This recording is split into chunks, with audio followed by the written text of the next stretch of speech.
Okay guys, I'm back. This is part 3 of the super long video on how to tune your car in the most meticulous and nerdy way possible.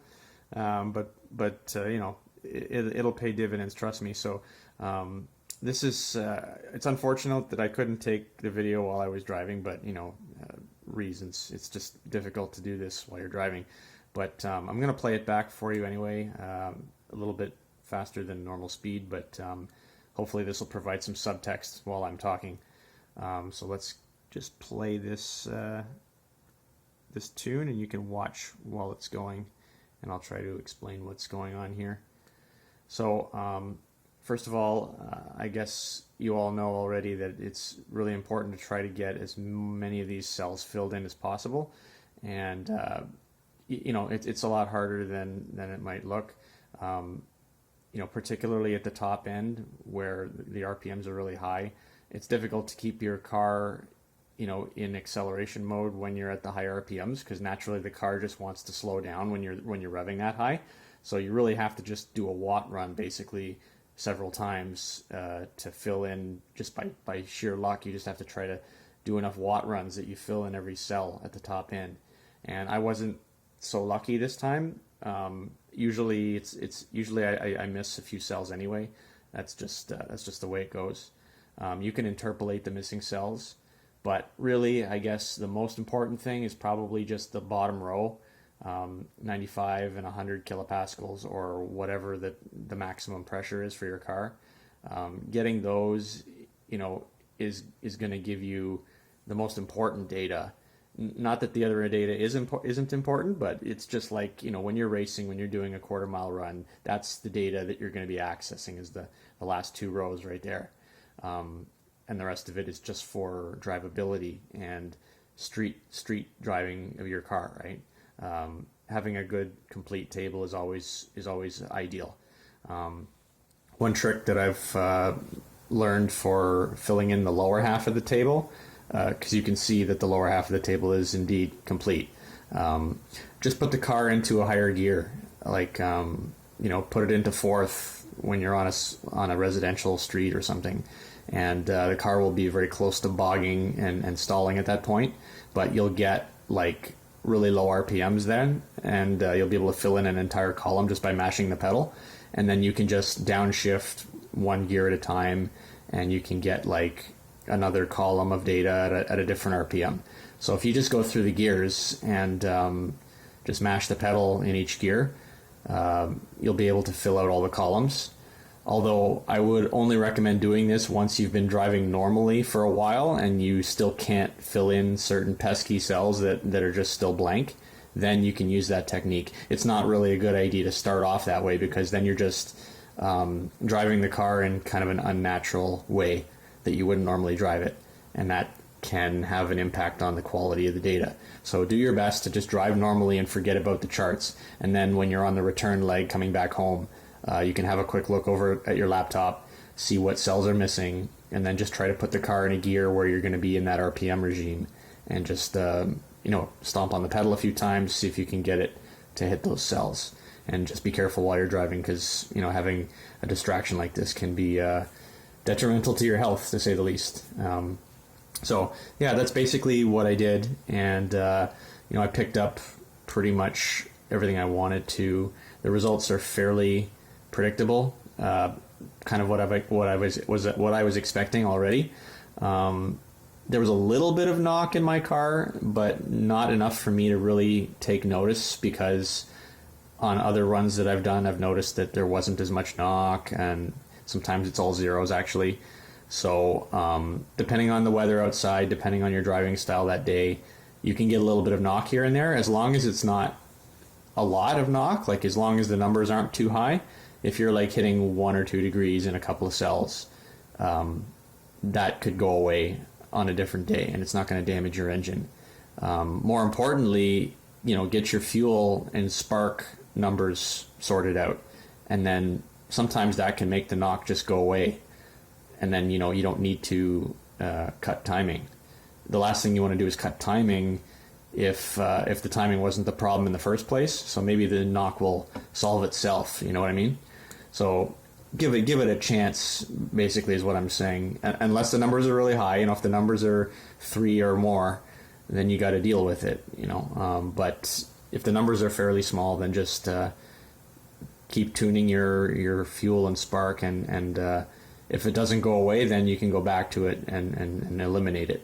But if you can get rid of it just by tuning your car up, then that's always preferable to having to pull timing. So here's basically what the chart looks like, and now you're left with, okay, what do I do with this data, right? So first I want to point out that all of this wideband data, I've tuned my car a few times, so this data is already kind of there already. Like, I don't need to do much to this. It already drives just fine. But your car might be different if you're tuning it for the first time. It might not be as even as this. And this is not perfect, don't get me wrong, but it could be a lot worse, is all I'm saying. So what you want to do is, you're not looking to just set all of this to one AFR value. That would be pretty awful, actually, because the car wants different things at different load points. So really what you need to do is you need to create sort of a map of what you want from your car, what you want your car to do at every point. I don't mean literally every point. I just mean, pick a zone, like, idling in your driveway zone, or cruising on the highway zone, or, at the track doing a quarter-mile zone. There's different parts of this table that correspond to those different types of driving. And what you need to do is determine, what AFR do I want at these particular key areas? And then you can sort of interpolate the data around that and come up with a map that sort of accommodates that, right?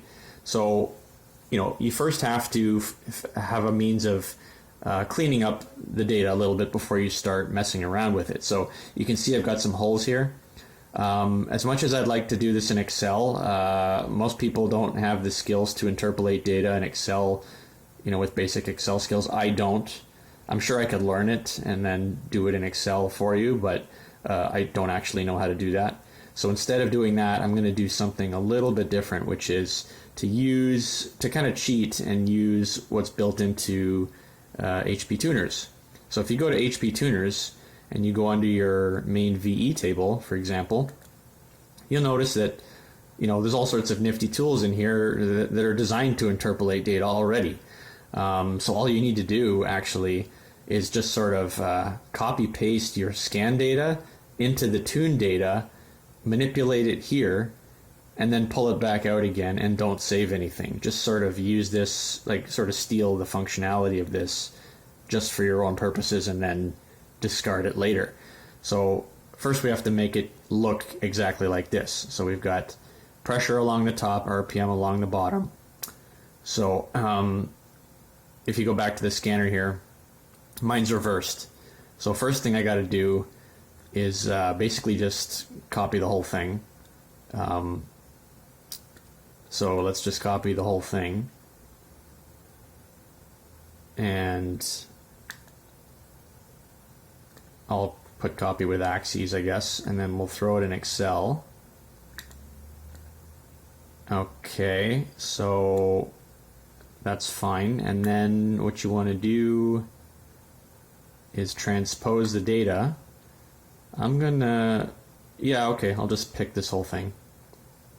So just highlight everything, and then copy it, and then pick a cell below and paste special, and then at the bottom it says transpose. Oh, sorry, there we go. Transpose here at the bottom, pick that, and click OK. Now the data's been copied, and you'll notice that here. So all of the RPMs are now going down the side, all of the pressures are now along the top. It starts at 5 and 400. Let me just check, make sure that that's what I want. Oh, okay, so actually it's not what I want. So the table here starts at 15. it starts at 15 and goes up to 175. You don't need to go all the way to 175. You can use the data that you have. If it stops at 100, that's fine. We're only going to be manipulating the data that we have anyway. It's just that you don't want to misalign the data. You want it to be lined up. So I have to get rid of everything below 15. So that means that these two columns, for example, and thankfully they don't have any data in them anyway, so I'm just going to delete them because I don't need those. Shift everything to the left. Now I've got 15 and 400, and it goes up to 6,400 RPM, looks like. Let me check on that. Nope. There's one other one. Okay. Goes up to 6,800 RPM, and it goes up to 100. Yeah. So basically, if I copy now from the beginning of the chart up to 100 and then down to 6,800 RPM, copy that, and then go back to this chart here, paste everything here. Okay, and it pastes. So now you can see that it stops where it's supposed to at 100 kilopascals, and on the left hand side it stops at 15. Oh, sorry, and it goes up to, oh, wait a minute, something's wrong here. What do we got? It only goes up to 4,600. Why? Okay, so this is what I'm talking about here. It's important for you to make sure that your chart matches the table that you're dumping your stuff into. And I have done this enough times that I'm actually surprised that it's not matching. I must have deleted my work or something and started from scratch, I guess. Sorry about that. But anyway, let's just, this is a good demonstration of how to catch your mistakes. So hopefully this is a learning experience for you as much as it is, a lesson for, in diligence for me. So let's see, 400, 600, 800. So it's going in 200 RPM increments up until nothing. It goes in 200 increments the whole way up. Okay, so there's a problem with my data because my data goes up in 400 increments. That's why. Okay. All right, well, there's a simple, it's not so easy way to fix this is to fill in the missing pieces in your scanner. So if you go back to your scanner, what you can do is go to Graphs Layout. Now, remember in this field here where you put all of your axis labels? So now we have to go through this, unfortunately.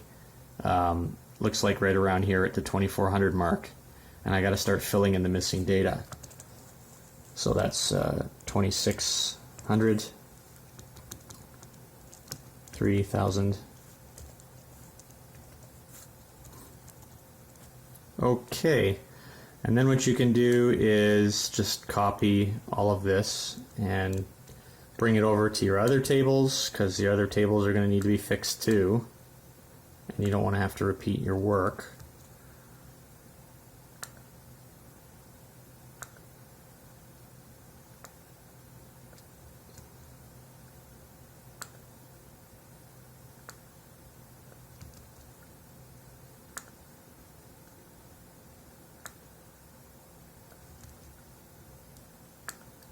Okay, I think that's everything. Let's make sure that it worked. So wideband 02, 400, 600, 800, 1000, 12, 14, 16, 18, 20, 22, 4, 6, 8, 3, 2, 4, 6, 8, 4, 2, 4, 6, 8, 5, 2, 4, 6, 8, 6, 2, 4, 6. Okay. Okay, I think we're good now. So again, sorry for that. I'm just going to copy everything again. So copy all this. Okay, copy. And I'll dump that back in here again. Actually, I need to copy it with axes. Sorry, copy with axes. Okay, put it in here.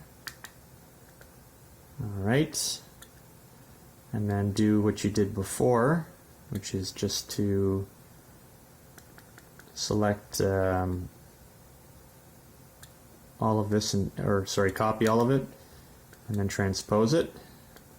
Paste special, transpose. Okay. Let me just make sure there's no mistakes. Okay, looks good. And then remember, we have to delete the 5 and 10 columns because those aren't in the table that we want to copy over to. So delete those, shift left. Okay, good. So now we should have it fixed. So select all the data.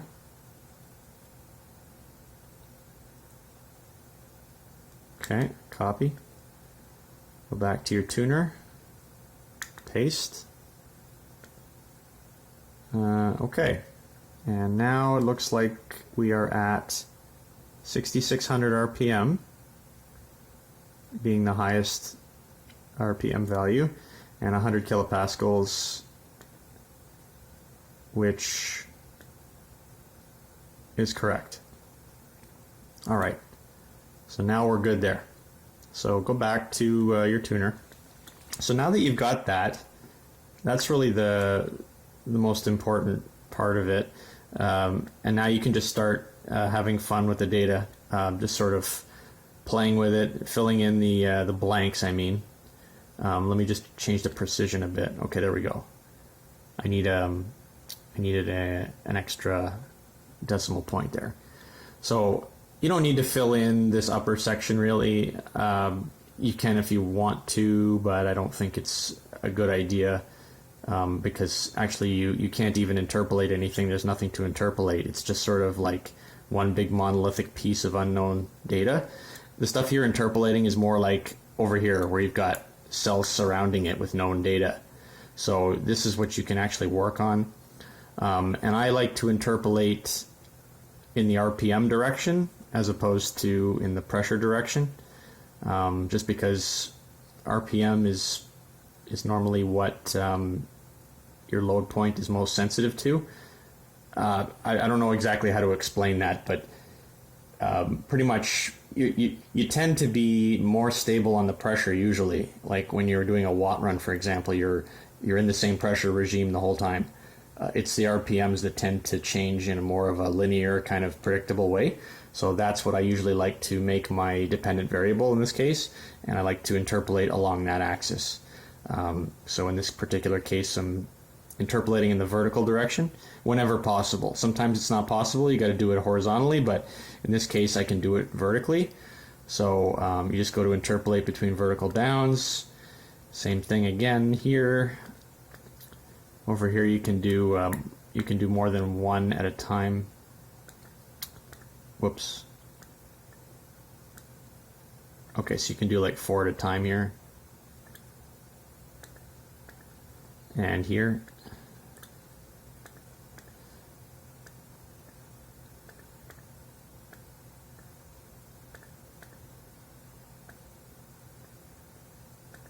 Bear in mind that there are limitations to interpolate function. I mean, you're not going to get real data from this. It's just if the data surrounding the unknown cell is good, then chances are the interpolated data will also be reasonable. But it's no substitute for actually scanning the data. So if you can do a better scan, it's always going to be better than doing this. This is more of a cheat for the odd cell that you just happen to miss, and you don't want to redo the entire scan just for the sake of a few cells. So just understand that there's a limitation there.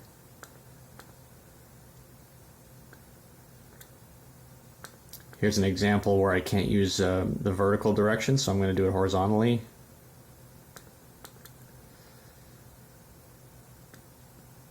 And again, with the limitations, right? You've got a lot of data that was missed here, because when you stomp on the gas, it goes right into your maximum pressure. Oh, I'm sorry, this is RPM. So you're riding along probably up here when you're accelerating, and then yeah. So maybe this is just like on the D cell, you know, you're doing a wide open throttle run, you get to maximum RPM, you let your foot off the gas, and the pressure drops off a cliff, and it produces this little line here. So I'm hoping that this is not going to be a terrible thing if I interpolate this, but like I said, just try to avoid situations where you have huge amounts of missing data. If you can redo this scan, it's always better. Something happened over here. What did I do? What happened? I think I made a mistake here because I'm seeing some numbers that don't make sense. Let's just reinterpolate this. Ah, okay. Yeah, I don't know what happened there. Yeah, make sure you don't have any old data from the original chart floating around, because that could wreak havoc. These are supposed to be AFR values, not like in the thousands, okay? Okay, let's do this here. This is kind of a long and tedious process, but it has to be done. Okay, so now you've basically got the chart filled out as much as I'd say you need to. You know, there's no holes anymore. It's just one big fat piece. There are some gaps still in the data, but I don't know. I'd say that the only part that you might want to fill in is this little section over here, because this is part of your 100 kilopascals column. So in the event that, you know, the air is cold and dense that day, you might hit some of these cells actually, even though you weren't able to hit them on your current scan. You know, the environmental conditions could change the next day such that you might hit some of these cells. So if you don't tune them, then they'll just be the old crappy data. So you might feel like changing this. To interpolate this, you can't actually do it with what you have, so you have to sort of cheat here. And again, this is where, you know, it's just sort of your own risk, your own judgment. You have to make up a number to put in here. So I'm just going to put I'm just going to steal the number that's nearby and put 12.3 here.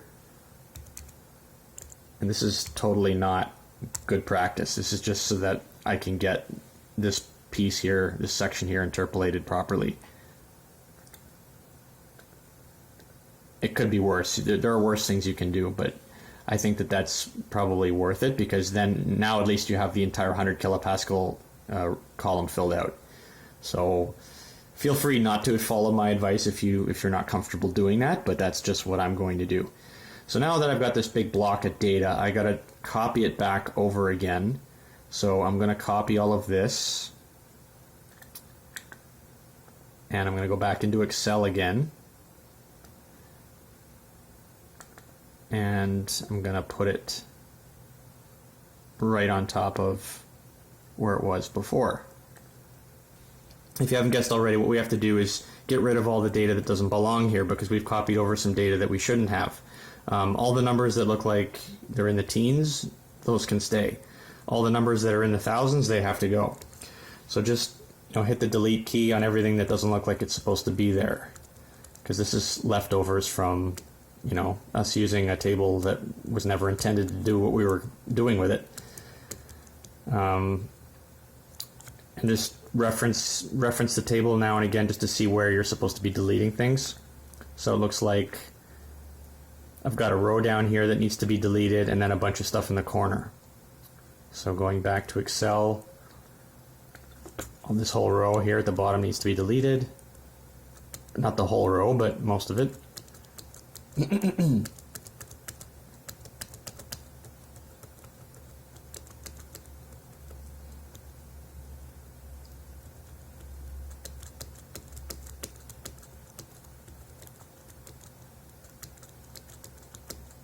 By the way, this is the long and tedious way to do this. I'm hoping to automate it using a small program. So if you subscribe to my channel, I'll share that with you, and then you can avoid, like, you know, an hour's worth of work.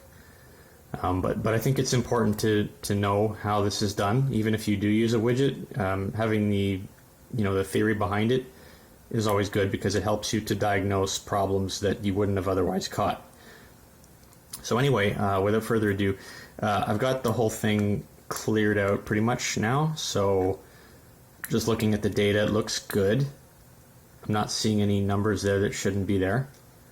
So now what you want to do, and this is kind of the next phase of the thinking process that requires, you know, some sort of artistic skills. You know, like you need to sort of have a bit of intuition and sort of this is how you personalize your tune, really, because nobody can tell you how to do this step. This is like whatever you want to do. So I'm going to make a copy of this table right below the one that I just had, and I'm going to delete all of the guts of it. I'm going to delete all the contents, leave the headers. So now that's blank. Okay, and here's the table that we were just working with. So here is all of your AFR data from your scan, including the interpolated results, and directly below it a blank copy of it. So in the blank copy that you just made, here's what we want to do. We want to identify certain key cells that represent driving load points where it's important to have a specific AFR.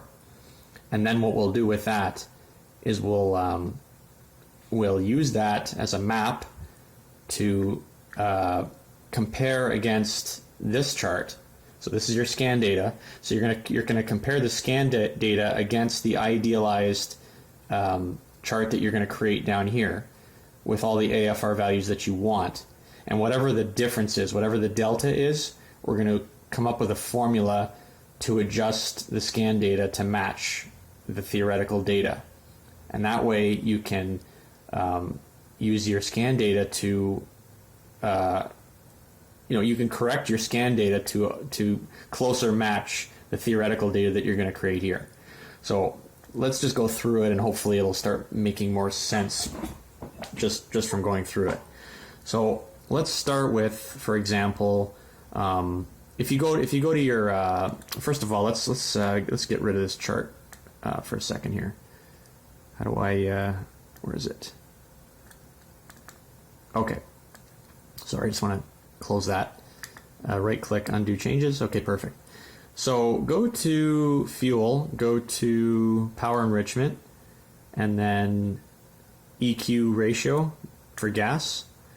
So here's in one of my first videos on tuning, I showed you how to adjust this table to define the AFR values that you want for a power run, right? A wide open throttle run.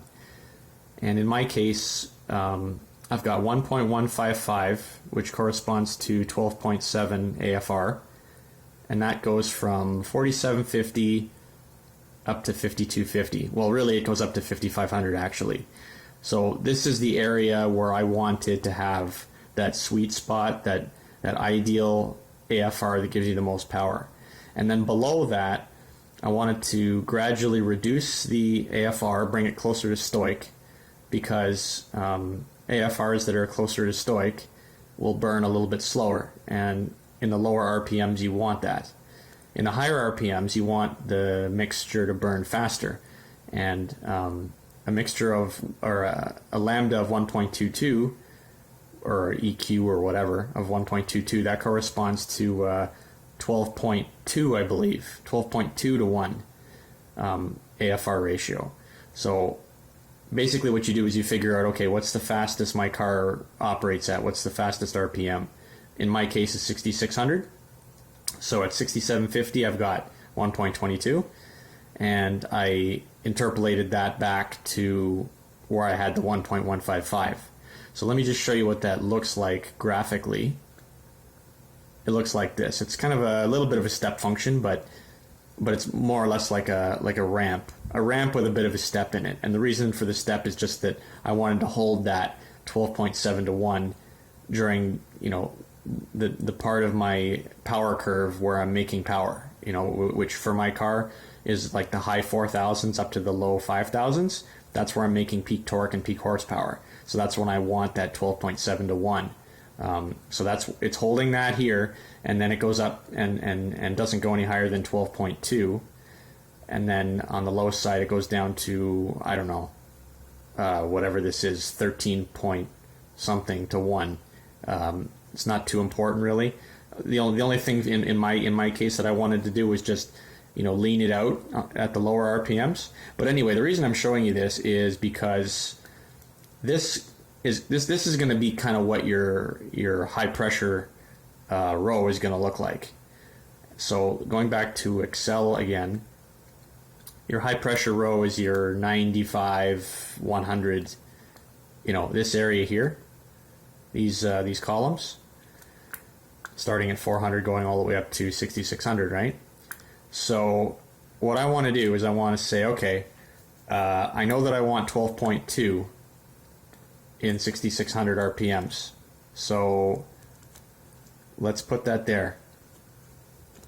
So at 100 kilopascals and 6600 RPMs, I'm going to put 12.2. And then I'm going to put, let me just check. Okay, I'm going to put 12.7 to 1 at 4750 up to 5500.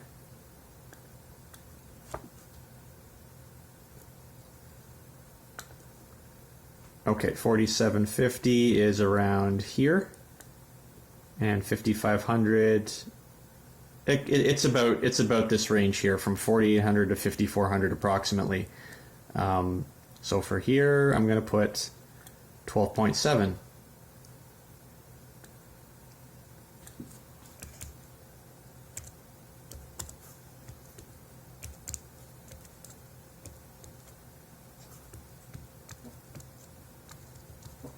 All right. And then I have to do some math here to figure out. Well, actually, let's just pick. Like you can pick your own numbers. You don't have to go by what you did before. You can just sort of redefine what you want. So for the lowest RPM, let's just say I want 13.5. That'll give me a bit of enrichment, but it'll also give me some room to interpolate between this point and the next point. Okay, so this is pretty much good then for your 100 kilopascal column. And I would say, for all intents and purposes, your 95K kPa column is going to be exactly the same. Usually it bounces back and forth because it's pretty close. So just copy that over to 95, just like this. Okay, and then we want to look at what else. Like, okay, so that takes care of your wide open throttle runs, which is really like what that's the most important thing that most performance auto enthusiasts care about. But there's other areas of interest too, right? So let's take a look at some of those. So what about when you're cruising on the highway? Okay, so let's take a look at my scan data to see about that. So if you go back to your wideband O2 chart, go to up at the top where it says ALC, go to C, which stands for count. Count will tell you how many points you collected in a given cell. So you can just look for big numbers to figure out where you were cruising at. So for example, here we go. I got 3,600 points at 20 kilopascals and 1600 RPM. And I got also pretty high numbers at 1400 and 1800. And for that matter, I got pretty high numbers in this whole area right here, I'd say. Let's see what else. Anything above 2000 RPM in high gear, I'm going way too fast on the highway, so I'm not going to consider that. And 1200, maybe this point here at 25 psi, 25 kilopascals, I might want to include that as well. But let's just say, for argument's sake, let's just center it on the 1600. Let's just center it on these two cells. So this is really the center point of where my car, wants to cruise on the highway or on the freeway or whatever, right? There's going to be a bit of a zone there, but we're just trying to find the center point, because the center point is where you want to put your target, and then you're going to interpolate around that. So you don't need to capture everything, just find the center. So these 2 points are at 25 and 30 at 1600. So if we go there, 25, 30, 1600, that's here. So we want to set that to the AFR that you would like to cruise at on the highway. So when you're cruising on the highway, you're not interested in power, you're interested in fuel economy. And what's going to get you good fuel economy? Well, a leaner burn is going to get you a good fuel economy, but you got to be careful because there's a couple of factors that might work against you here.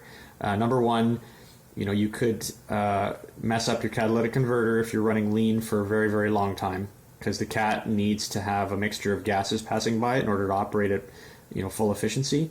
So if you are going for a really long drive across the country, for example, and there's a lot of highways, you may want to put the car into closed loop mode for that, for example, because that will that'll keep the AFR on both sides of stoic, and you'll get you'll save your catalytic converter basically. But if you're just daily driving your car, you're not going to have a problem with this, trust me, because you're going to be doing lots and lots of different load points, and you're going to get lots of mixed gases going past your cat. It shouldn't be a problem.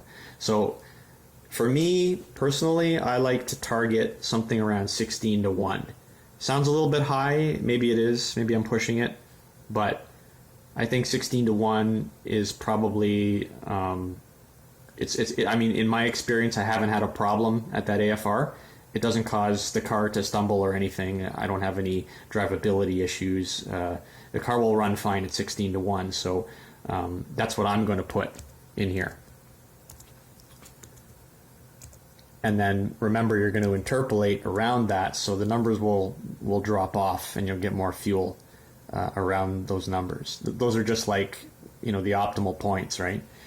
So now that I've done that, what else do we care about, right? Let's think about that for a minute.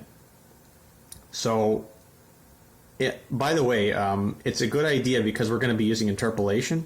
It's a good idea to define all four corners of your chart, because if you have all four corners of your chart, you've got enough data to interpolate everything inside of that space. If you just capture stuff in the middle, you're not going to be able to interpolate the edges. So let's look at the top row, for example. So the top row represents really, really low RPM. Now, what's significant about really low RPMs? When do you ever hit 400 RPMs? I mean, under normal conditions, you just don't. It just doesn't happen. But you can touch on that row if, for example, your car is about to stall. If you drive stick, when you're taking off from a stop, sometimes you don't, like we're all human, we make mistakes. So sometimes you let the clutch out a little bit too fast and the car stumbles a little bit because it's slowing the engine down before you have enough power behind it to get it going. So when you're in that 400 zone, the car is basically at risk of stalling. Now, what do you want there when your car's at risk of stalling? You want fuel. You want power, right? You want something to recover from that stall condition. So actually what you want there is a little bit of a richer mixture. Now, you don't need a lot of richness. You just need enough fuel that the car's going to recover from a stall. It's not going to lean out, because that's the last thing you want, is a lean condition when you're stalling. The fuel will actually make the combustion a little bit smoother, so it'll prevent misfires and things like that. So let's just say stoic is 14.7. Let's just say 14. I think 14 is generous. So if we put those there, and then use the same logic as before regarding, sorry, what was I thinking here? Okay, so you got 13.5 way up here. You got 14 here. Yeah, I don't know. I think I can just fill this area with 14s.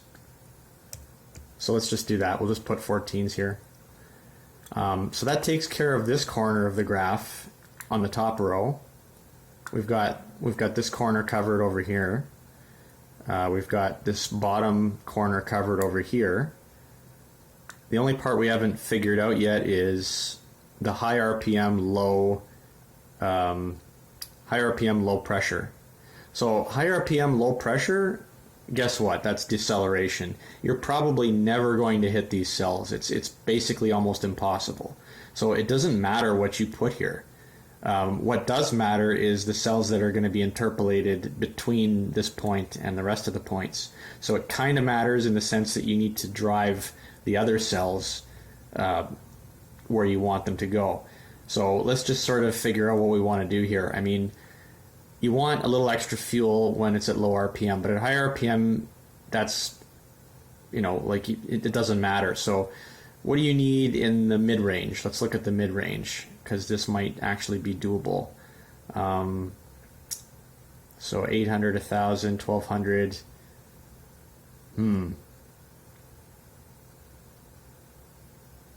I don't know. I would say stoic is probably just fine for this.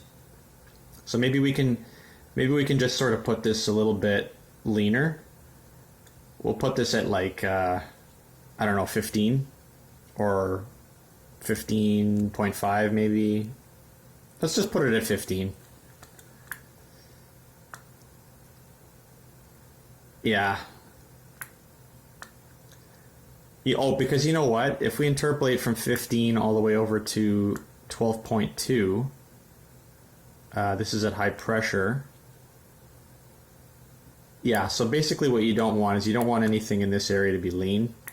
So I think if we put this at 15, we're good, because if it's 14.7, you're definitely good, because anything richer than that is rich. 15 is just a little bit leaner than stoic, so I think we're okay putting that at 15. So I think we're good now, because we've got everything defined that is of importance to us, right? We've got the oh, you know what else? You know what else is important is idle. I didn't really pick on that. We could interpolate the table as it is right now, because we've got all the corners covered. But let's just have a real quick look at idle. So idle would be, in my car, probably 600 to 800 RPMs and low pressure, 25. Oh, here we go. This tells you right off the bat that's why it's important to put it on count mode, because I've got 11,000 points at this one cell at 830. So that's pretty much where idle is. You can tell that. So for idle is similar to it's similar to when the car's stalling, in a sense, because you want a smooth idle where you're not worried about the car's drivability, or not drivability, it's the wrong word, but you're not worried about the evenness of the car. The car's ready to go at a moment's notice. It's not going to hesitate on you or sputter or anything like that. It's going to be healthy. So a little bit of a richer number is probably a good thing. So let's go to 830. 830 is located here. We've already got 14 here. I was thinking maybe 14.5. 14.5 is almost stoic, which is almost ideal for any steady state kind of driving. But like I said, for idling, a touch of extra fuel is a good thing, because it'll just make it run a little bit smoother than it would normally run. So I think we're good there. So now I would say that this table is complete. So what we want to do at this point is just recopy the whole chart and again dump it back into the tuner software on the same VE chart that we used before. Oh, wait a minute, what did I do here? Something's wrong. Nope, nothing's wrong. I just forgot to capture this extra data. Okay, copy. Okay, so now we're just going to go back to the tuner, go back to airflow and VE table, and dump the data back in here for a second time, basically. Okay, so that's perfect. It goes to 100, and it goes to, if I scroll down, 6,600. Perfect. So now you can just interpolate all of this, which is actually not that bad. So we just, hit this button over and over again. You just fill them out as you see fit. Try not to destroy any data in the process. Just remember what your key points are and try to preserve those.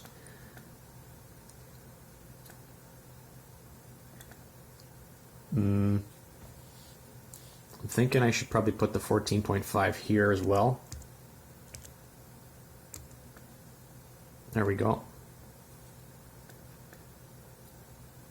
Okay. Takes a little getting used to, you know, deciding where to interpolate first so that you don't actually mess up the data, because you can do this the wrong way. You can choose the wrong direction to interpolate, you can choose the wrong order to interpolate, and it'll kind of create like steps in your data where it's not smooth, and you don't really want to do that. So there is kind of a correct way, and I can't really explain how that is because I'm just sort of doing it on the fly myself, but you'll get used to it. You'll notice when, you know, when the data comes out badly, you'll figure out what you did wrong.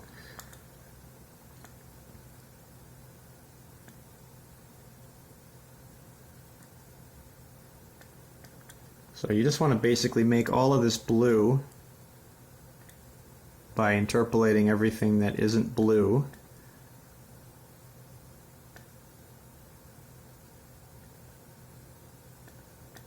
Okay. Now remember I said that it's good to interpolate in the RPM direction if you can. So that's what I'm going to do here, because I've got a choice of left, right, or up or down. I'm going to do up, down. So that's up, down, and then just this section over here, and we're done. Okay, perfect. So let's take a look at what that looks like. So you've got your section right here in the middle that's like really lean for cruising on the highway. You've got your idle right over here. This little section over here is your idle, which is a little bit on the richer side for the most part. You've got your stall recovery over here, and way over here you've got your power band. This is where all your racing comes from, and then this kind of useless section over here is just for decel stuff that you're never going to touch. So this is how my idealized chart would look in terms of AFR distribution. The goal here is to make my open loop table resemble this. And so what we're going to do is we're going to compare our scan data to this table, and then we're going to apply a correction factor that's going to bring the scan data in line with this. So what we need to do is copy this back again, and we'll dump it in a brand new section because, I don't know, Excel's not playing nice with copy paste today. So I'm going to just dump it down here, I guess. What the heck did that do?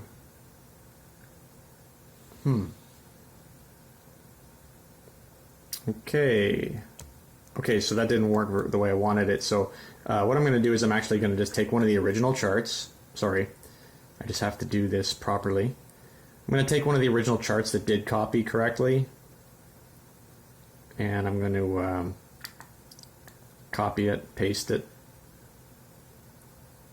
down here. And then I'm going to delete the contents so it's blank.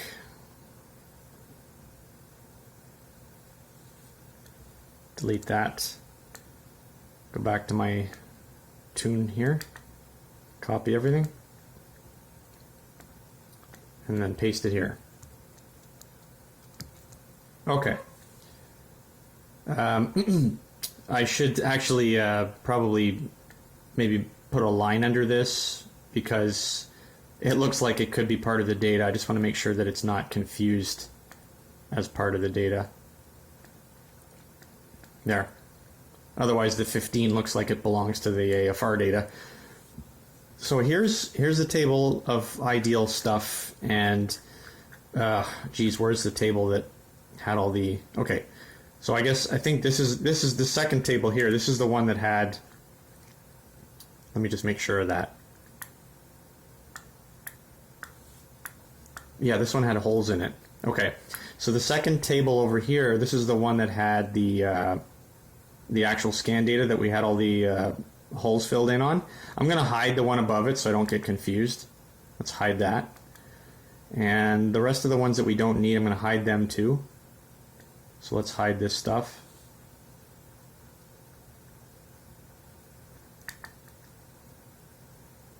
Alright, so now we have only two charts visible, one of them with the scan data and the other one with the idealized AFRs. So now we're going to basically use a formula. Okay, so first you got to copy now a third chart. So take the first one, for example, and copy it and paste it below at the very bottom. Paste it down here. And delete the contents.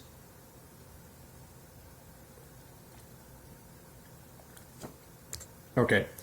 And now we're going to fill this with equations. So what equations are we going to use? Well, okay, so what we're trying to do is we're trying to make, let's pick a number that makes sense. Okay, so let's look at this number over here. So at 100 kilopascals and 400 RPM, 100 kilopascals, 400 RPMs, we got 14.75. What did we really want to be there? 13.5. So, yeah.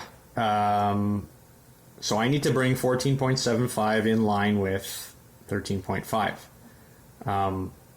So we're going to come up with a correction factor based on that. So if you just think about this from a mathematical point of view, we want to find out, you know, how off is 14.75 from 13.5. So what you could do is just say 14.75 divided by 13.5.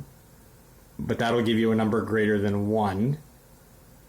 And what you want to do is manipulate the scan data, which is the 14.75. You want to shrink that number. So actually you want to do the opposite of that. You want to do 13.5 divided by 14.75, which will give you a number less than 1. And you can multiply that by the 14.75, and that'll give you a correction that will bring that number down. Now here's the tricky part. We're not actually going to be manipulating AFRs. We're going to be manipulating the contents of the VE table, which if you look over here, those are like numbers that are unitless and they're in the thousands. So we can't just manipulate this the same way that we would normally manipulate AFR values. It's going to take some experimentation to figure out the correct ratio to modify this by. I'm pretty sure the last time I did it, I was using 0.3. Like that was the weighting. The weighting that I was using was 0.3. But I'm going to go even more conservative and say 0.1, so 10% of what I would normally correct off of this number. So let me demonstrate what I mean by that. So working with this cell over here at 100, let's do that math that I said we were going to do. So okay, so we picked this cell here, this empty one, put equals, and then we're going to pick the ideal data here, 13.5, in the same cell, and then we're going to say divided by, and then we go up and pick the actual data here, 14. Now we got to put that in brackets because that's going to give you a ratio, and then multiply the entire bracketed quotient, multiply that by the original data. And let's take a look at what that gives you.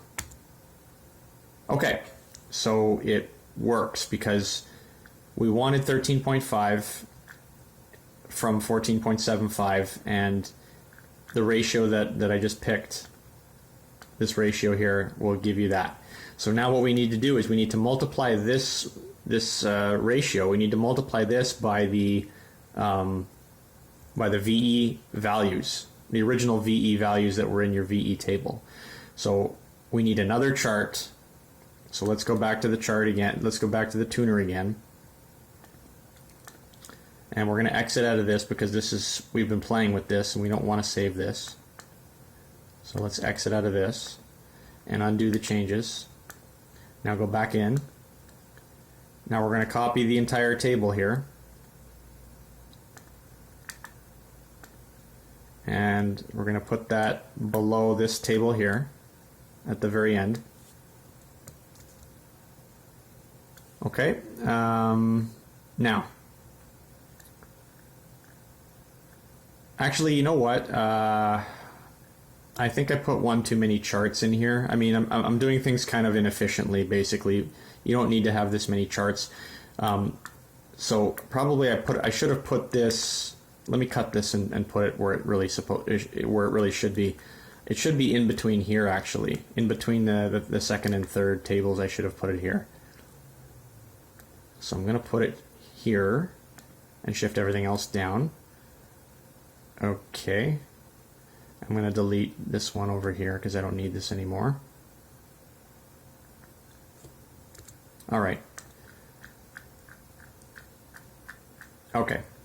So now let's just modify this the formula that I was working on over here. So S100 divided by S27, which is 13.5 divided by 14.75. Now, instead of multiplying that by 14.75, let's take that out.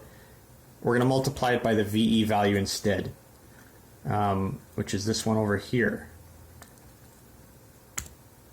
Okay, so now you can see that the number has shrunk from 2003.75.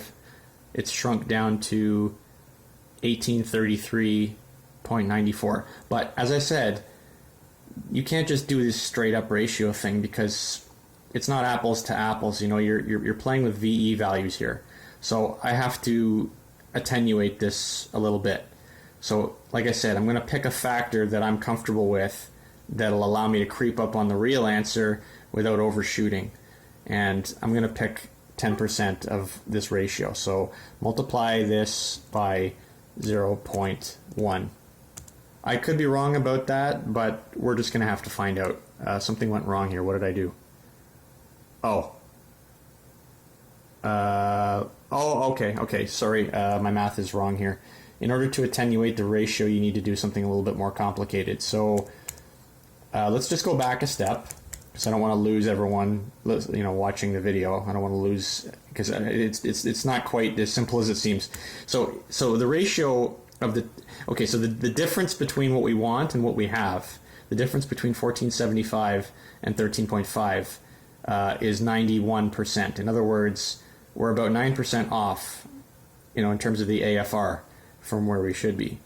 So we want to correct by about 9%, but we want to correct by only 10% of 9%, which is 0.9%. So what we want to do is we want to add 9% back, kind of. So in order to do that,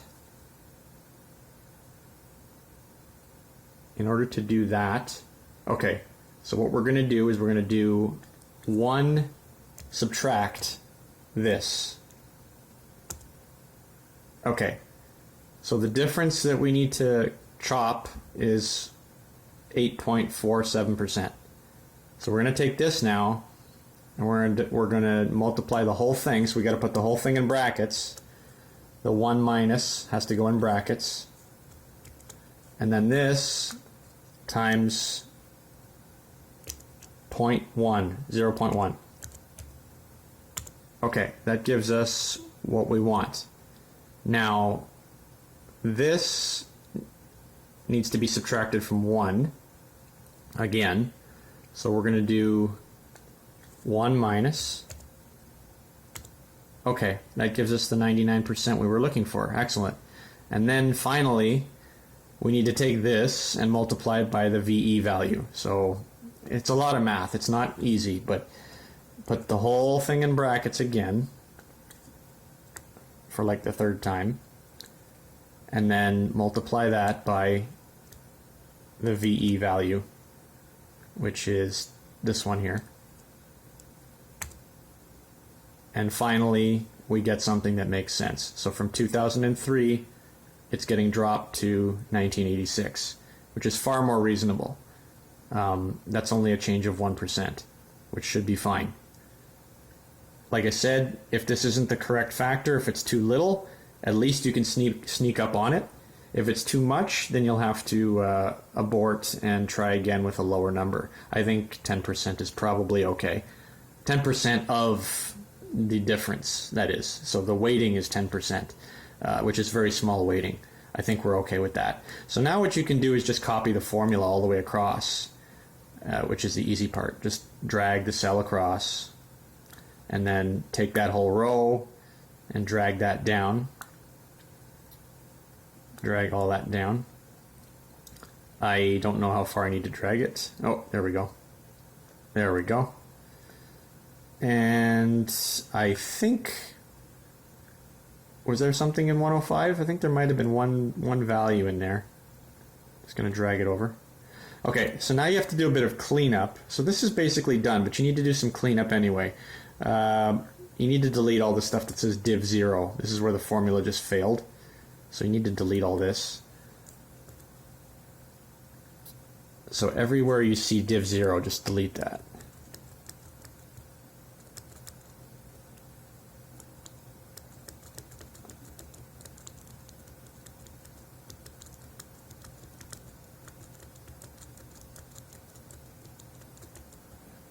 Try not to miss anything.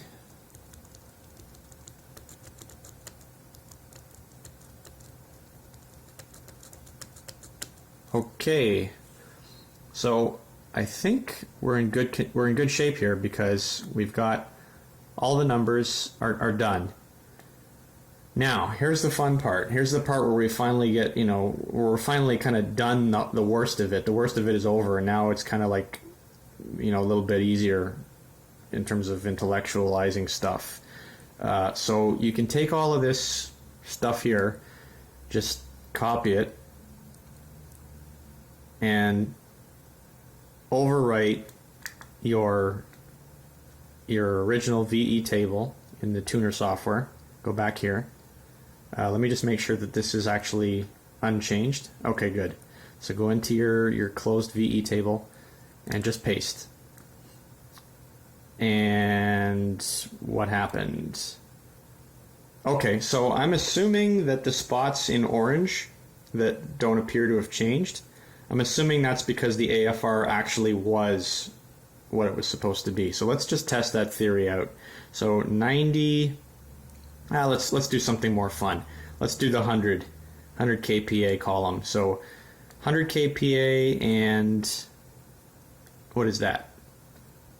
100 kPa and 2200 RPM. 100 kPa and 2200 RPM. So what did we get? We got 13.25. What did we want?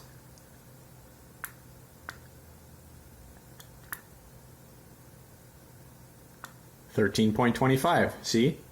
So what we wanted was exactly what we got for that particular cell. So that means it didn't need to be changed. So it looks like our formula is in fact working, because that's what you would expect. So now here's something that I think you should take note of, just for interest's sake. I'm pretty sure my closed and open tables are identical. They should be. So I'm just going to bring up the 3D view to show you what it looks like. So maybe I should not manipulate the.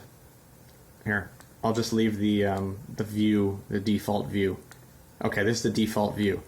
So let's take a look at this right next to the new one and see how the shape has changed. So you can see a little bit of it actually. For example, if I zoom in, I'll have to zoom out a little bit actually, but you can see over here, for example, it's a little bit flatter looking. The top is a little bit flatter. Over on the left here, I think you can see that it's a little bit more pointed. So there is a difference in the shape.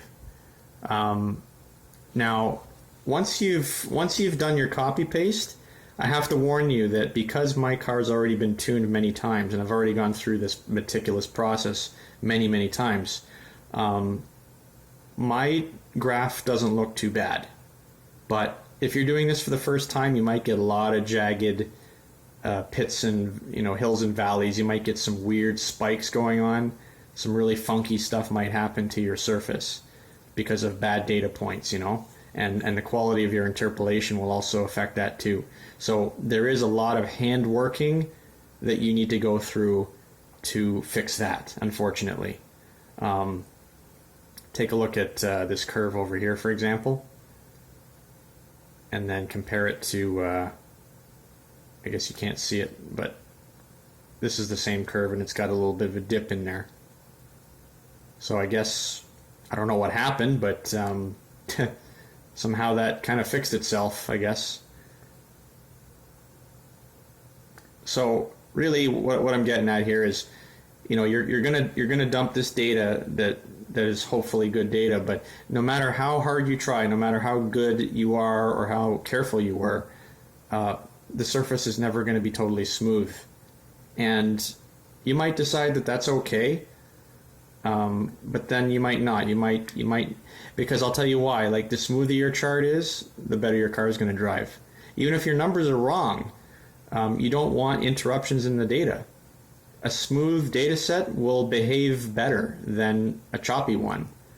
So even if it's not perfectly dialed in, you still want it to be smooth. Now, having said that, it's going to be real tempting. I'm going to tell you right off the bat, it'll be really tempting for you to just do this and hit that smooth button, wherever that is. This button over here, smooth selection. It's going to be tempting for you to want to do that. Don't do it. There are times when you can get away with that, but here's why you don't want to spam that button. Because what that function does is it tends to take the high values and make them lower, tends to make the low values and make them higher. Basically, it stretches the entire thing out, like just how you would stretch out a sheet to take the wrinkles out of it. That's what this does. It stretches it out and takes the wrinkles out. But in the process of doing that, it flattens everything. It brings everything closer to each other, which kind of defeats the purpose of your tuning efforts, because your tuning efforts is to differentiate different areas of your power band from others. So if you're doing a smoothing, you're just sort of like fighting against the changes you just made. Now, at the beginning, when you're doing your very first tune, the smoothing function might help you. It might help you get a nice flat curve that'll drive well, but it's really going to start to burn you a lot at the end of your iterations. Like, after you've tuned like 10, 15 times, you're dealing with errors that are now on the order of like 1%. Those errors are certainly less than the errors introduced by using the smoothing function. So you're just shooting yourself in the foot by using smooth if you're already that close to being perfect. So far better that, when you get to that point, just do it manually. Just zoom in on these little areas that you don't like and just massage them out with the mouse in 3D mode. You can do that. Just sort of touch them up here and there.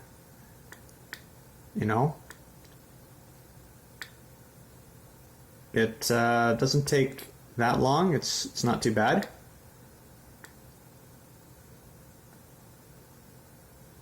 Just it takes a little bit of finesse, but it's well worth it. And it's kind of a brainless process. You don't really need to do a lot of thinking to do this. It's just kind of like relaxing activity. You can just sit here and just tweak them very lightly. You don't have to touch them a lot either. Just a little bit here and there. Actually, I was fortunate. My curve already looks pretty good. I don't really need to do much to it. The little touch-ups that you just saw me do, that was really those were the worst points. Everything else looks pretty good.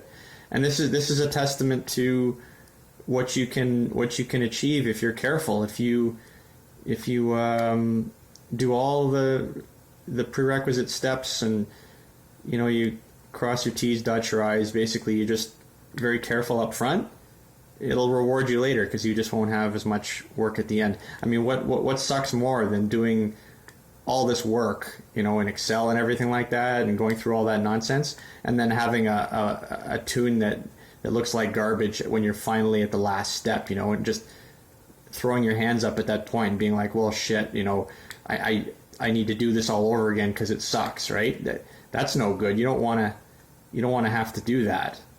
So just be kind to yourself and do a lot of the legwork up front, and just be careful and make sure you drive it well and do a good road test, and you'll get a nice smooth looking curve out of it at the end with very few noisy points that need to be cleaned up. And this looks like it's ready. I mean, I think not much else I really care to do with this. This is good to go. So just before I close that out, let's just take a quick look at the before and after once more.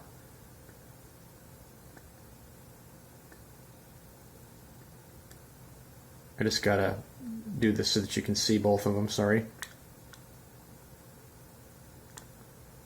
So that's the before, and here's the after.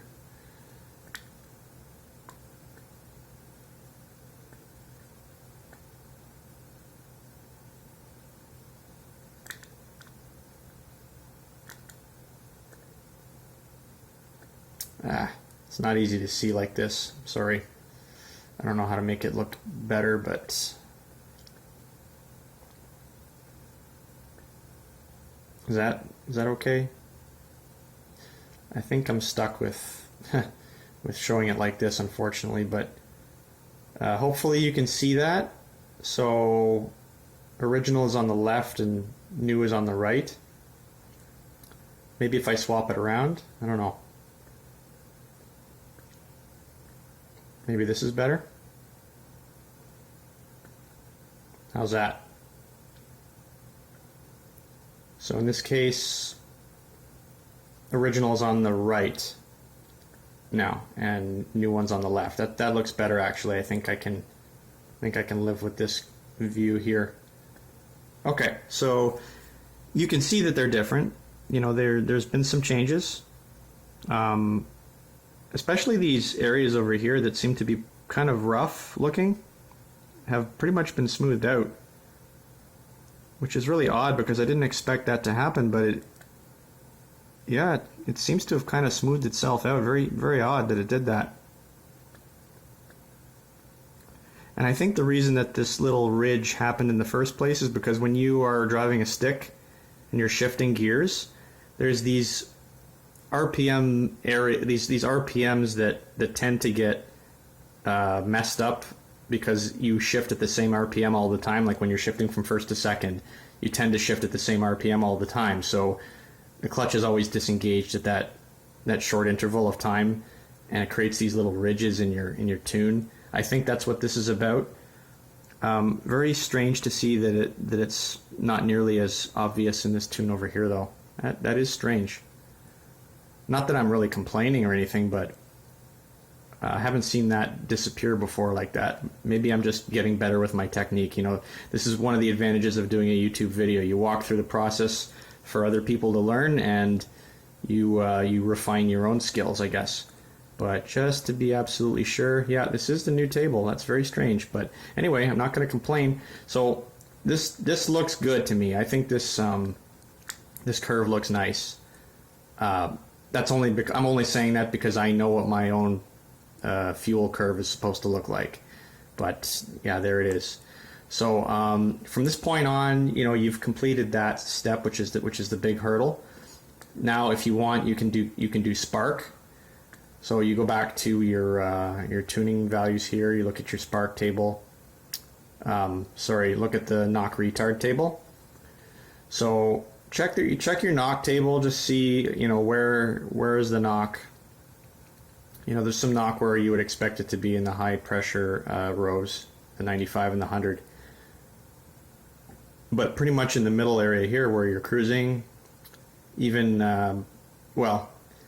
3,000 RPMs, you're getting a little bit of it. So, you know, for me, for my car, I'm not going to touch my spark table because it looks like it's already kind of on the edge. But, you know, if your table's full of zeros, then just select the whole Spark table, go to your HPTuners, and go to Spark, go to Base High Octane,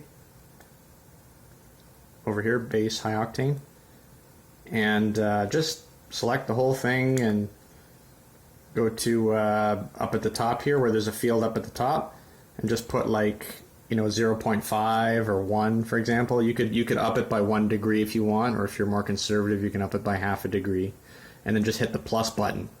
The plus button will just basically add 1 to everything on the table, and then you can go scan again and see if you get more knock, or if you get any knock at all, and then you can back it off in the cells that have knock in them. And this will change on a seasonal basis as well. So in the summertime you'll have more knock than in the winter.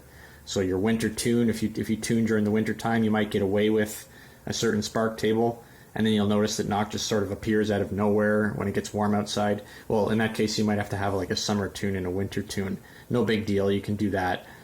It shouldn't be catastrophic on your engine or anything like that. Just be aware that that you need to do that if the weather changes, and always use the same octane gas or better, because if you tune on a certain grade of gas and then you go and put crappier gas, you're going to have problems. You're going to get more knock, and that could end badly if your car can't handle it. The car will run on stock settings, but if you go and change the settings and make it more aggressive, and then don't use the right octane fuel, well, you're asking for trouble.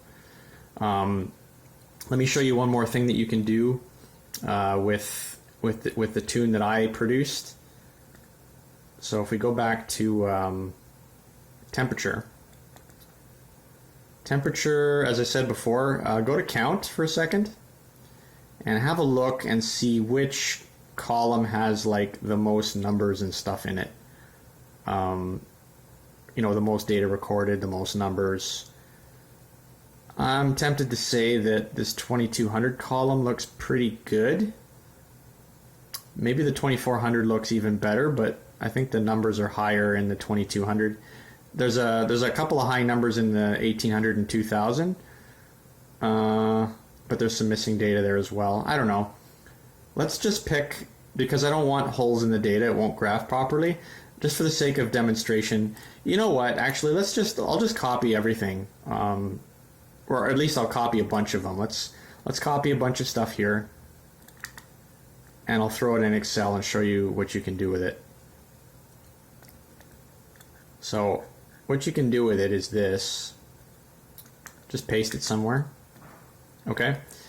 And because there's some holes, I don't know. Hang on a second. What happened? Oh shoot, I copied the wrong data, I'm sorry. I was looking at the counts. So just take it off count, go back to average, I'm sorry. So you need it to be on average because that shows you the AFR data. So now just copy some stuff here. Copy this, paste it. Okay. Now, like I said, because of the holes, I'm just gonna fill in some arbitrary data. Let's just put in some data that matches the cell below it, for example, because I don't want the holes. It's going to screw up the graphing function. And this is just to show you something, right? Like I'm not doing a serious thing here, but I want to show you how this can help you.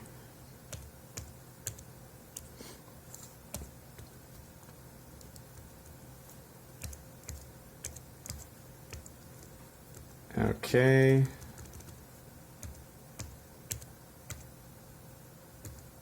All right, and again, just for demonstration purposes, don't try this at home. I'm just going to line up the columns because I don't want them to be offset. Again, this is totally not scientific, but it's okay for demonstration purposes. All right, oh, I forgot a number over here, so 13.77. And then again, for graphing to be nice and neat, I'm just going to select only this data here and just hit the graph button and go to line graph and just pick any of those. Okay, so here's what your, why did it do that? That's weird. I'm going to change the axes a bit, Or maybe I won't. You know what? Maybe I'll leave it alone. Okay. So expand that out. All right. So what does this tell you? Okay, let's just pick one of the curves. I'm just going to pick this pink one. Right click, add trend line, linear. Okay. Okay, so you see it produced a line there in black. So what we're looking for is a slope, basically, right? And you can do that with all the other ones too, you know, just add trend lines to all these different rows here. And, you know, just after doing a couple of them already, I'm going to do one more. One more. Yeah.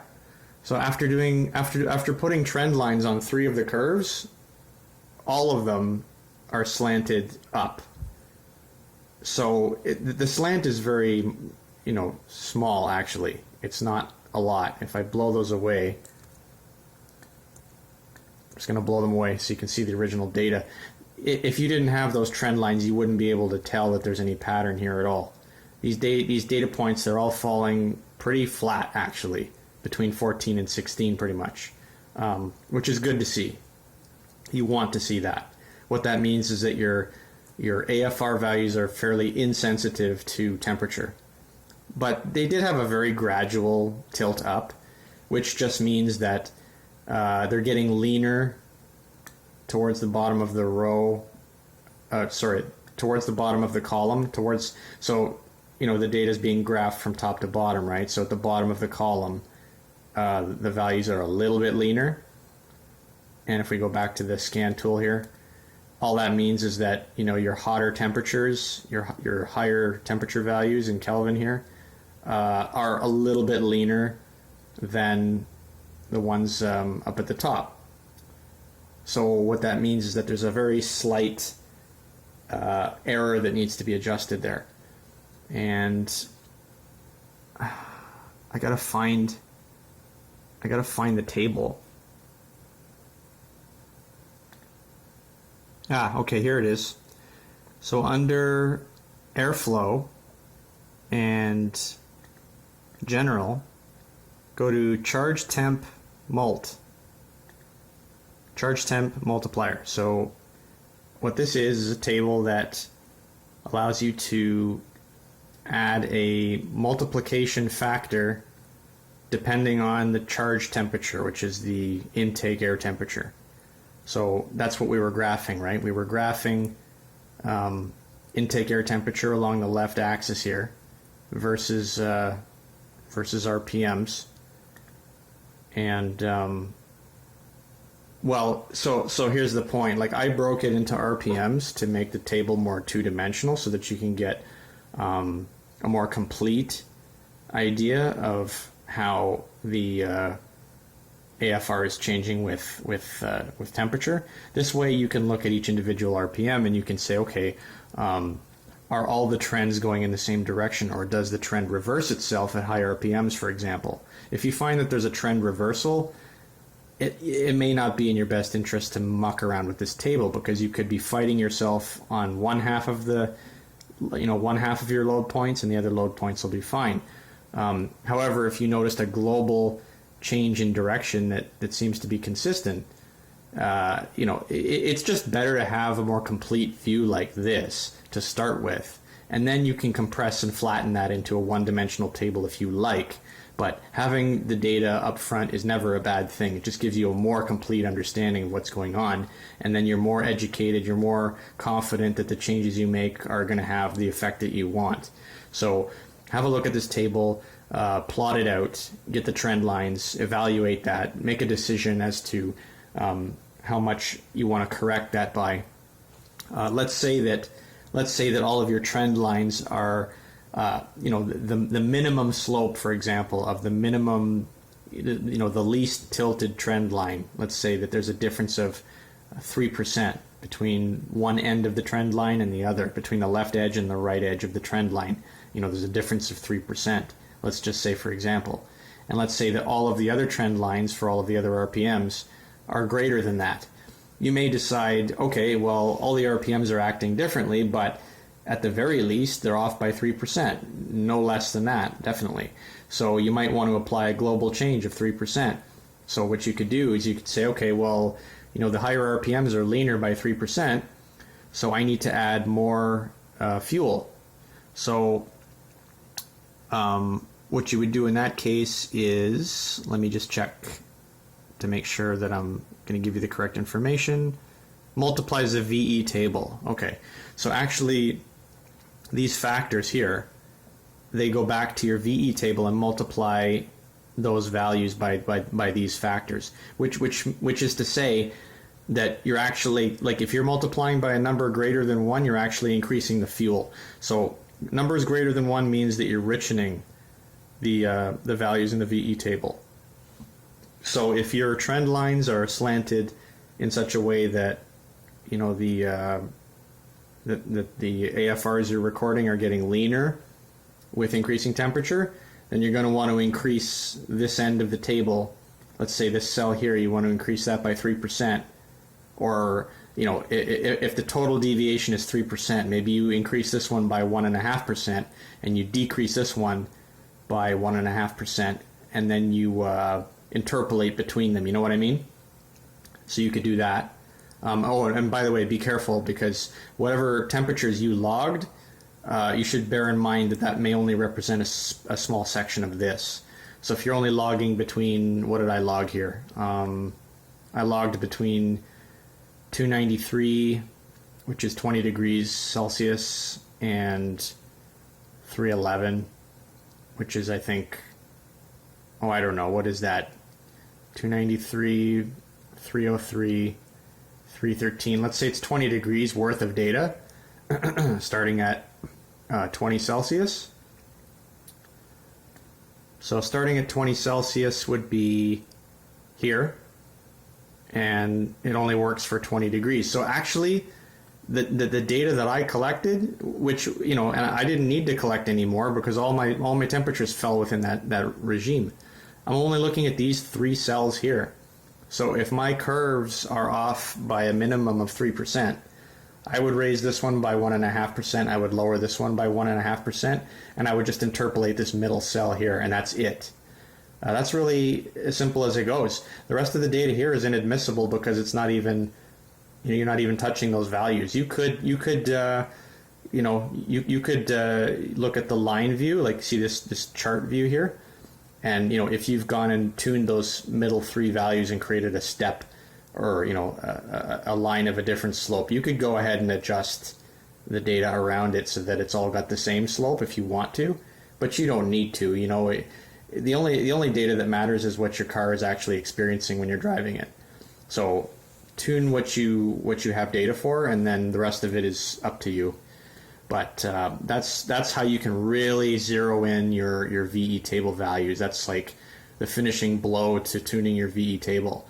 So this, in combination with this main VE table up here, and you're golden. You'll never have to touch that car again once you get it perfect, unless you make a change to the car, right? Like adding a supercharger, then you've got to do this all over again. But if you're driving NA for the foreseeable future, that is good. You're good to go.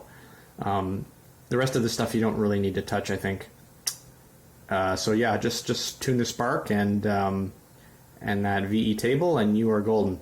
I think that's it and I've gone way over what I wanted to do for this video. I'm like an hour and a half into it. But yeah, that's really the hardest part. So the next step, I guess, I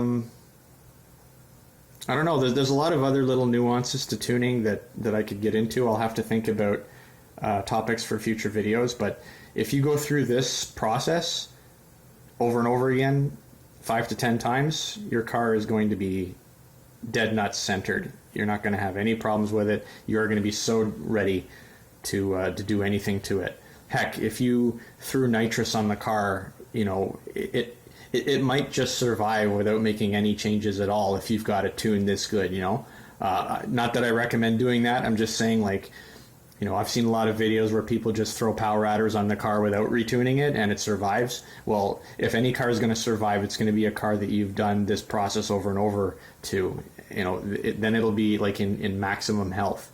So anyway, I don't want to drag on. If you like the video, please subscribe, comment, and like the video, and suggest future videos if you have any recommendations, because there's lots of stuff I could talk about, but I think that I've covered most of the basics. But I mean, if I missed something, if there's something that you think I didn't cover properly or was incorrect or what have you, just throw a comment down, and I'll see if I can address that in more detail later on. Okay guys, thanks a lot for watching, and I'll see you soon.